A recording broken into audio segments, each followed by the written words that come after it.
Now as we drove around everyone was talking and all I could do was watch out the window.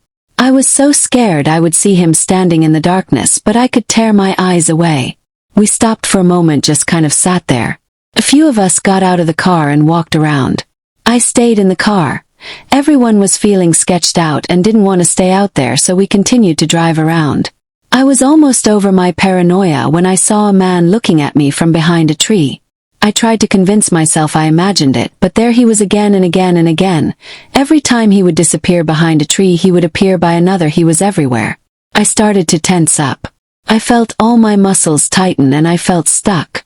I knew I wasn't. All I had to do was move, but it was as if something was holding me back from making that decision. I had reached my limit and had to get out of there. I told Kylie we needed to head back, and everyone agreed, so we drove to Skylar's house.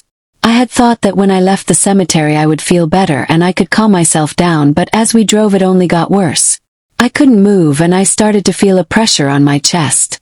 I tried to calm down and breathe through it the best I could, but every time the tension would start to realize it came back stronger. I couldn't tell anyone because it felt like I was isolated from them, like if I even tried to speak they wouldn't hear me. Suddenly Mallory grabs my arm and asks, "Hey, are you okay?" When she did that, she must have snapped me out of it, cause my body loosened and I could breathe. I told her I was okay. Later I told her what had happened. However, I was still drained, feeling that kind of stress, adrenaline, and energy in my body. Felt like I was dreaming. I was mentally drained and physically drained. I was ready to go home and sleep. I didn't get what I wanted. When we got to Skylar's house, I had everyone get out of the car. I cleansed them with sage, then I cleansed myself. Everyone described the same sense of relief after they were cleansed, but we were all still very jumpy and foggy. We went inside for a little bit, and as we were sharing our night with Skylar's dad, Kylie asked me to look at her back really quick. I got up and lifted her shirt. There were 3 big scratch marks down the middle of her back. The placement of these scratches proved that they couldn't have been self-inflicted, and even if it was possible, she had just had shoulder surgery and didn't have a lot of leeway for moving around. Apparently she had felt a pain in her back way back when we played the Ouija board at the Ogden City Cemetery, but didn't say anything till now cause she thought it was in her head.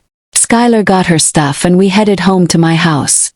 Everyone except Kylie was pretty much at my house all the time, so my house was home. That was one of the most silent car rides I've ever had. I suppose everyone was trying to make sense of the night. It was a lot for a mind to handle. We got to my house and Mallory was helping me gather my stuff. Ouija board, candles, sage, etc. We had everything but that black